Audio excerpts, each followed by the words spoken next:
Westminster Abbey, London, England. On May 6, 2023, the Prince of Wales was crowned King Charles III in a coronation ceremony that honored both the secular and the spiritual role of the monarch. Included in the coronation that day was a very special object, commissioned specifically for the ceremony, called the Cross of Wales. What makes this cross so special is that it contains two tiny slivers of wood that are believed to be part of the true cross. The true cross refers to pieces of the cross on which Jesus was crucified. So the idea is that this is not just any old cross. And you can imagine the importance of this relic, because we have very few relics associated with Jesus. The true cross is very important to Christian believers because it directly had contact with Jesus's body. Jesus suffered on that cross, Jesus bled on that cross.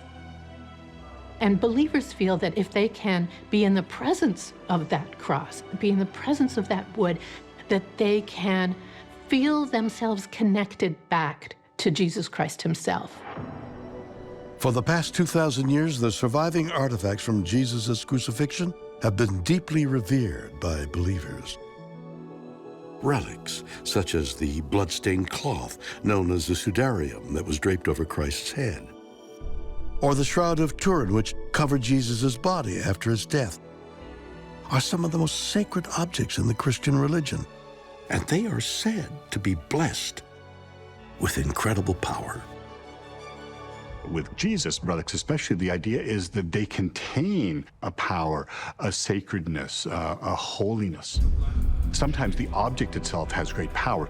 For example, the Shroud of Turin is literally the burial cloth of Jesus that has touched Jesus. Jesus has been resurrected and he leaves the cloth behind. So there's a power associated with this. There are often occurrences, miraculous healings that come from this. So you can see the importance of that for Christians. And so what more important relic than the true cross, a piece of the cross on which Jesus was crucified? Today, slivers of the true cross are present in churches all around the world, where they are revered by hundreds of millions of worshipers. But how do we know that these tiny splinters were actually once part of the cross upon which Jesus was crucified? The Romans crucified tens of thousands of people over a long period of time. Now, the Bible never mentions anywhere what happens to the cross after Jesus' crucifixion.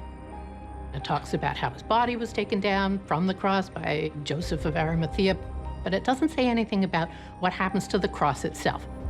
In Christian tradition, the true cross is discovered by Helena, the mother of the Emperor Constantine. Helena was a convert to Christianity, and in the early 4th century, she embarks on a pilgrimage in Jerusalem to walk the steps of Jesus, to visit the site of his crucifixion. She's taken to what we now know as the Church of the Holy Sepulchre.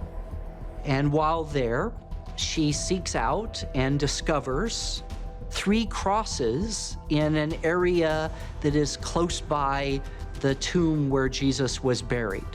Question is, which one is the true cross?